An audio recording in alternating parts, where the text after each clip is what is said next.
Gubernur dan Wakil Gubernur DKI Jakarta sekarang sudah mirip seperti Anies Baswedan. Kenapa saya berani katakan seperti ini, teman-teman? Teman-teman saksikan pada videonya berikut ini ketika seorang wakil gubernur, ya, Rano Karno, ketika ditanya wartawan, "Bang, selama ini video abang itu viral, yang terkait banjir di Bekasi, abang naik perahu karet. Itu banyak menjadi sorotan dari netizen. Kira-kira tanggapan abang itu seperti apa?" Teman-teman tahu jawabannya seperti apa? Tidak nyambung. Coba mari kita dengar, ya. Mari kita simak bersama-sama. Wakil Gubernur DKI Jakarta, Rano Karno, buka suara atas kritik terhadap dirinya soal menaiki perahu saat meninjau banjir di daerah Lebak Bulus, Jakarta Selatan. Izin bertanya buat Bang Dul, kemarin kan sempat meninjau banjir menggunakan perahu karet dan juga menuai kritik dari masyarakat. Mungkin tanggapan dari Bang Dul bagaimana? Kalau kemarin kan Mas Pram bilang itu obat yang menyehatkan. Nah, kalau Bang Dul bagaimana nih tanggapannya? Tentu setiap tindakan pasti tidak akan mungkin menyenangkan semua. Kita harus memilih kan. Tentu kalau harus memilih yang jumlahnya banyak. Nah, artinya kunjungan Mas Pram melalui udara dan perjalanan darat melalui yang dilakukan oleh Wagub itu bukan berarti tidak berkoordinasi, memang sengaja supaya kita bisa menentukan kebijakan apa. Hari ini teman-teman, ini sebetulnya waktu yang kita khawatirkan. BMKG meramalkan tanggal 11 sampai tanggal 20 hujan ekstrim. Tapi ini terbukti, ini alhamdulillah tidak takabur. Mudah-mudahan yang OMC yang memang dilakukan oleh Pemda pertama BPBD mudah-mudahan berhasil. Nah, ini artinya ya cara-cara kita untuk segera memperbaiki. Mungkin itu. Makasih. Aduh, ini persis ya. Ini mirip seperti angin tak punya KTP. Ya, parkir air. Persis. Ya, ditanya apa, dia jawab apa. Tidak nyambung semuanya. Ya, teman-teman dengar. Tadi dia sampaikan bahwa setiap tindakan itu tidak menyenangkan semua orang. Ya, semua tindakan tidak menyenangkan semua orang. Jadi katanya harus memilih dengan jumlahnya yang banyak. Ini apa kaitannya? Apa hubungannya dengan menaiki perahu karet? Presiden Prabowo saja saat mengunjungi orang atau warga yang terdampak banjir, beliau jalan kaki kok, pakai sepatu boot. Wakil Presiden Mas Gibran Rakabuming saja itu jalan kaki kok, naik lagi, pakai sepatu boot. Ya. Bahkan Gubernur Jawa Barat, Kang Deddy Mulyadi juga sama, sampai turun ke kali. Ya, nah, ya inilah pilihan warga-warga Jakarta ya. Selamat menikmati. Nah, video berikut teman-teman, ada pidato dari Wakil Presiden Gibran Rakabuming Raka yang tentu dia memuji apa yang dilakukan oleh Gubernur Jawa Barat ya, sekaligus menyindir atau menyentil Gubernur dan Wakil Gubernur DKI Jakarta. Ya memang beda ya, didikan dari anak jenderal sama anak banteng itu agak beda ya. Seperti apa pidatonya Mas Wapres? Mari bersama-sama kita nyimak video berikut ini. Yang paling viral adalah Gubernur Jawa Barat yang sudah sangat berani melakukan gebrakan untuk menertibkan beberapa bangunan-bangunan yang tidak sesuai. Dampak dari perubahan iklim ini sudah ada di depan mata. Kekeringan, banjir, lalu kenaikan air laut. Ini adalah ancaman yang nyata dan sudah di depan mata. Ini tolong ditampilkan foto-foto yang kemarin ada di Bekasi dan Sukabumi. Bapak Ibu, ini adalah kejadian di beberapa kota dalam beberapa minggu ini. Saya mohon Bapak Ibu sekali lagi, tantangannya di sini adalah mencari titik keseimbangan. Kita genjot hilirisasi, tapi juga harus wajib menjaga lingkungan. Kita genjot produksi pertanian, tapi juga harus menjaga keseimbangan alam. Ini sekali lagi, gambar-gambar dan foto-foto yang ditampilkan tadi, saya juga ingin mengapresiasi kepala-kepala daerah, bupati, wali kota, gubernur yang sudah aktif untuk menjaga lingkungannya. Ini terutama kemarin yang paling viral adalah Gubernur Jawa Barat yang sudah sangat berani melakukan gebrakan untuk menertibkan beberapa bangunan-bangunan yang tidak sesuai regulasi.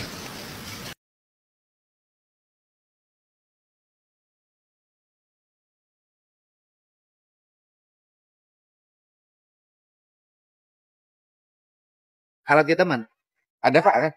Suruh geser aja kasih ya. Bongkarin itu. Dek, alat suruh sini. Gitu. Ya. Terus nanti permohonan menyanyikan bongkar sendiri. Enggak. Lama. Dan ngebongkar sendiri kan. Terus suruh alat aja. Suruh siap. Belum maju aja. Yo, Bupati. Waduh. Siap. Ya, Pak. Ya, Pak. Siap. Kita mulai bongkarin dulu, kan sudah kosong Pak. Siap. Kan sudah kosong dan banyak bangunan yang tidak berpenghuni juga. Siap. Kita mau bongkarin aja dulu. Karena kan kalau hanya ngerumah nanti gampang. Bisa siap. Petugas berjalan. Tapi kan yang agak rawan bongkarin bangunan. Siap. Gimana nggak banjir Pak Bupati? Tapi ininya juga Pak. Ya iya, nanti kan gini, nanti kan ini dikeruk nih, dirapihin. Ini dirapihin, ya kan? Kemudian nanti iya, lurusin sungainya nanti bersih. Bupatinya kasep, sungainya harus kasep. Enggak kan Pak, sungainya. Iya, sungainya begini. Ini kan bangunan-bangunan kosong tuh. Sebenarnya ini kewenangan PJT. Tapi saya nggak ngomong kewenangan sekarang. Ngomong kerapihan. Lama kalau rapat dulu.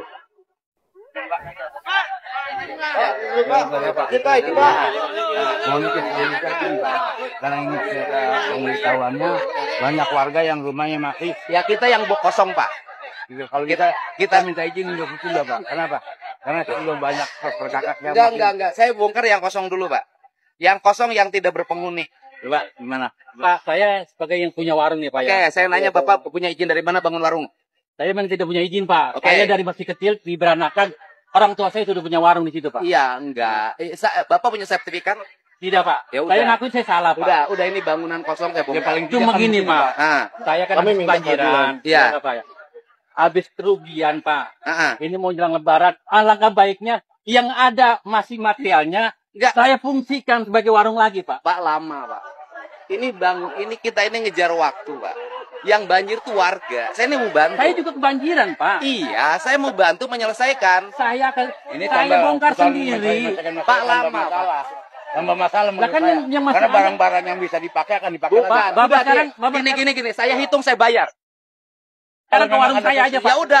Ya udah gini aja. Saya hitung, saya bayar. Berapa nilai materialnya saya bayar. Ayo Pak, oke? Udah Bapak jangan khawatir. Saya bukan pemimpin yang zalim, Pak.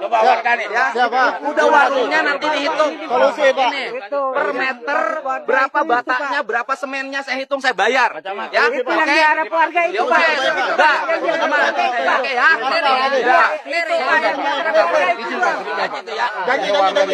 Sebentar dulu. Tapi nanti harus jujur, jangan ditambah-tambahin ya. Kita nggak boleh rugikan negara.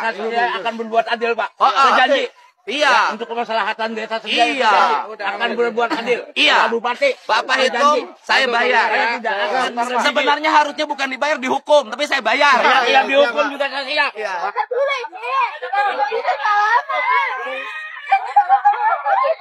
Awas itu Bang. Itu Bang. Awas jangan. Ya, itu tadi ya. Seorang gubernur harus mengambil tindakan cepat seperti itu, ya, tidak harus menunggu, ya, meminta pendapat dari ketua umumnya, ya. Teman-teman tentu paham apa yang saya maksudkan. Kalau gubernur yang ikut retret kemarin tentu dia akan paham, khususnya yang ikut retret dari awal. Ya, itulah alasan kenapa Bapak Presiden kita, Bapak Prabowo Subianto, mengadakan retret setelah pelantikan para kepala daerah. Tujuannya apa? Agar bisa satu visi dan satu misi. Ya, tidak ada lagi yang namanya visi misi lain selain visi misinya presiden. Ya, kalau kita melihat ya apa yang dilakukan oleh gubernur dan wakil gubernur yang ada di Jakarta, tentu ya mereka itu harus apa? Meminta pendapat dari Mak Banteng, dan itu diakui sendiri oleh gubernurnya sendiri, oleh wakil gubernurnya sendiri. Aneh kan? Ya mirip seperti ada negara dalam negara. Ya selamat buat Kang Deddy Mulyadi yang begitu cepat ya mengatasi persoalan. Ya, sekalipun dia membongkar rumah, dia langsung memberikan solusi. Ya, itu yang terpenting, itu yang paling bagus menurut saya. Pemimpin-pemimpin yang seperti ini yang harus dipertahankan oleh warga yang ada di Jawa Barat. Sejak hari ini sampai berpekan-pekan ke depan, kita akan menyaksikan bagaimana KPK akan membongkar kejahatan yang dilakukan Sekjen PDIP Hasto Kristianto. Ini tentu adalah hal yang sudah lama ditunggu publik. Untunglah dua upaya pra-peradilan yang dicoba PDIP gagal total. Mulai Jumat 14 Maret ini, kita akan mendengarkan dari Pengadilan Tindak Pidana Korupsi proses pembongkaran apa yang dilakukan Hasto dan PDIP sejak 2019 yang lalu. Kita akan mendengar paparan bukti-bukti yang menunjukkan apakah Hasto memang bertanggung jawab menyuap KPU untuk meloloskan Harun Masiku ke DPR dan apakah Hasto memang berusaha merintangi upaya penangkapan Harun Masiku. Saya sangat percaya Hasto memang bersalah. Dan kalau dia memang bersalah, sangat mungkin akan ada bukti-bukti lain yang bisa menunjukkan kejahatan yang lebih luas dari sekedar Hasto. Bukan lagi sekedar kejahatan individual, tapi juga kolektif di PDIP. Upaya mengganggu tipikor di Pengadilan Negeri Jakarta Pusat kali ini sudah terlihat. Di luar pengadilan, ratusan pendukung PDIP berkumpul. Seperti diberitakan Kompas, mereka berpakaian hitam, berdiri bergerombol, serta memakai atribut mendukung Hasto. Di kaos yang mereka kenakan terbaca hashtag Hasto tahanan politik. Tapi kali ini di sisi lain ada pengunjuk rasa lain yang juga berorasi non-stop sejak sidang dimulai. Mereka berjumlah puluhan, membawa banner dan mobil komando yang berperan sebagai pengeras suara. Mereka menyuarakan tuntutan agar tidak ada intervensi kepada hakim dan hukum bisa ditegakkan tanpa pandang bulu. Setuju ya. Apa yang terjadi ini memang proses yang akan punya catatan sejarah penting dalam politik Indonesia. Sebenarnya sih kasus Hasto ini sederhana. Cuma upaya penyuapan KPU senilai sekitar 1 miliar rupiah. Dan soal upaya menggolkan Harun Masiku untuk bisa jadi anggota DPR. Tidak ada tindak kriminal yang luar biasa sebenarnya dilihat dalam kacamata Indonesia. Mereka yang sudah terbukti bersalah dalam kasus ini juga sekarang sudah bebas dari hukuman. Dengan kata lain, kalau waktu itu Harun Masiku membiarkan dirinya ditangkap, isunya tidak akan berlarut-larut dan meledak seperti ini. Kalau Harun tertangkap, dia akan diadili, dinyatakan bersalah, dan mungkin dipenjara beberapa tahun. Tidak perlu ada nama Hasto terlibat. Tapi kini, karena Harun kabur, kondisinya menjadi seperti hidup segan mati tak mau. Harun harus tinggal di persembunyian, menyepi, terisolasi. Sampai sekarang pun dia masih diburu. Jadi nggak worth it, kata kaum milenial Jaksel. Lebih ironisnya lagi, kemungkinan besar dia melarikan diri bukan karena keinginannya sendiri. Dia kabur karena diperintah Hasto. Keputusan untuk memajukan nama Harun ke DPR, walau suara perolehannya relatif kecil, hanya sekitar 6.000, juga diperintahkan oleh Hasto. Masalahnya, Hasto pula yang memerintahkan Harun untuk lari. Menurut KPK, Hasto bahkan memerintahkan Harun untuk merendam handphonenya agar tidak terlacak. Itu yang salah. Karena perintah Hasto itu, Harun harus jadi buronan selama 5 tahun. Seperti saya katakan, bila Hasto bersalah, akan ada nama-nama lain yang juga mungkin akan terkena. Apalagi kalau Harun kemudian juga tertangkap. Sebagai contoh, KPK mungkin akan bertanya tentang insiden di Perguruan Tinggi Ilmu Kepolisian. Sekedar menyegarkan ingatan, sebelum Harun akhirnya bisa melarikan diri, dia sempat hampir tertangkap di PT IKA oleh KPK. Tapi gara-gara ada intervensi kekuatan luar, para penyidik KPK yang ketika itu datang ke PT IKA terhambat operasinya. Para penyidik KPK itu ditahan oleh pihak keamanan kampus selama berjam-jam sebelum dilepaskan. Dan ketika akhirnya para penyidik itu bebas, Harun sudah hilang. Pertanyaannya, siapa saja yang terlibat dalam aksi perintangan tersebut? Hasto sih mungkin sekali terlibat di sana. Tapi siapa nama-nama lainnya? Begitu juga dengan kasus pelarian Harun. Siapa yang membiayai pelarian Harun? Pelarian selama 5 tahun itu bukan kerja main-main dengan biaya besar. Hampir pasti bukan cuma Hasto yang berperan di dalamnya. Pasti ada pihak-pihak lain yang turut membiayai, turut menemukan tempat tinggal, turut bertanggung jawab atas keluarga Harun dan seterusnya.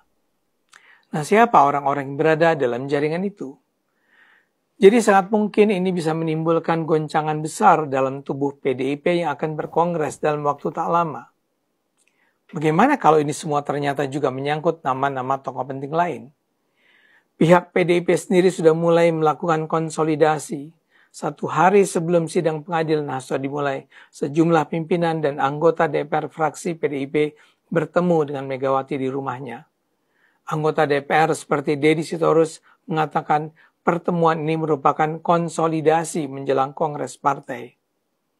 Para tokoh PDIP yang hadir enggan bicara banyak. Anggota Komisi 3 DPR RI PDIP Iwayan Sudirta menyatakan Bu Mega berpesan agar anggota DPR PDIP turun ke masyarakat. Untuk apa? Tidak jelas. Cari informasi. Ketidakpastian ini justru semakin memperkuat dugaan bahwa pertemuan dilakukan terkait sidang perdana Hasto. Diduga Megawati memberikan arahan pada tokoh-tokoh PDIP tentang bagaimana seharusnya mensikapi persidangan yang mungkin sekali akan membongkar banyak kecurangan terkait PDIP. Konsolidasi ini memang rasanya perlu sekali dilakukan karena KPK jelas-jelas sudah bertekad membongkar kejahatan Hasto. Ini memang sebuah cerita panjang. Ceritanya dimulai dari November 2019. Saat itu sebenarnya KPK sedang melakukan penyelidikan tentang dugaan suap di DPR. Tapi dalam proses itu, penyelidik menemukan dugaan suap kepada penyelenggara negara di KPU RI. Karena temuan itulah, pimpinan KPK saat itu menerbitkan surat perintah penyelidikan dugaan suap di KPU RI pada 20 Desember 2019. Jadi ini adalah proses yang sudah berlangsung lebih dari 5 tahun. Memang sejumlah pihak bersalah sudah ditangkap, tapi KPK menduga bahwa kunci sesungguhnya ada di tangan Hasto. Harun bukanlah tokoh yang berjuang dengan kaki sendiri. Dalam persidangan 14 Maret ini, KPK memaparkan bukti-bukti yang menunjukkan Hasto dan Harun berjalan bersama.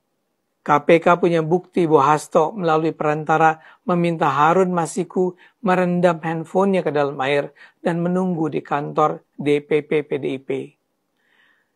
KPK juga terus dihambat untuk bekerja profesional dalam kasus Harun dan Hasto. Seperti tadi saya katakan, KPK seolah diborgol tangannya ketika hampir menangkap Harun di PT IKA. KPK juga mengakui bahwa Ketua KPK saat itu, Firly Bahuri, melarang KPK mengangkat posisi Hasto menjadi tersangka.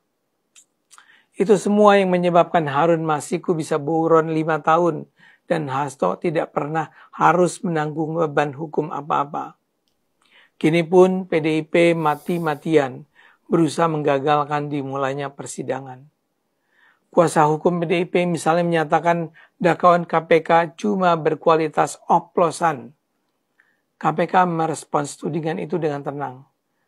KPK mengatakan tidak ingin berargumentasi terkait hal tersebut di ruang publik. KPK mengatakan ada ruang sendiri untuk membahas hal tersebut, yaitu di persidangan. Masyarakat dapat melihat langsung persidangan tersebut dan semua tudingan akan dijawab, kata KPK. Jadi akhirnya persidangan Hasto sudah dimulai. KPK sudah sangat siap menekan gas. Kita lihat saja apakah ada nama-nama lain di PDIP yang juga terlibat. Ayo gunakan akal sehat, karena hanya kalau kita gunakan akal sehat, Indonesia akan selamat. Pertanyaan saya, kenapa Harun Masiku begitu nyaman dalam pelariannya dia? Ya, kemanakah Harun Masiku itu bersembunyi? Ya, banyak curiga, banyak dugaan bahwa Harun Masiku itu ada di rumahnya Mak Banteng, sehingga sulit bagi orang-orang untuk bisa menangkap Harun Masiku. Ya, Ade Armando sampaikan bahwa seandainya waktu itu Harun Masiku berhasil ditangkap, mungkin saja si Hasto itu tidak dibawa-bawa. Tapi apalah daya, Harun Masiku berhasil lolos dari sergapan KPK saat itu. Ya, kita tahulah KPK saat itu ketuanya siapa? Firly Bahuri, yang merupakan soulmate-nya Mak Banteng. Ya, sekarang apa yang mereka tabur akhirnya mereka tuai sendiri. Ya, si Hasto sekarang menjadi bulan-bulanan.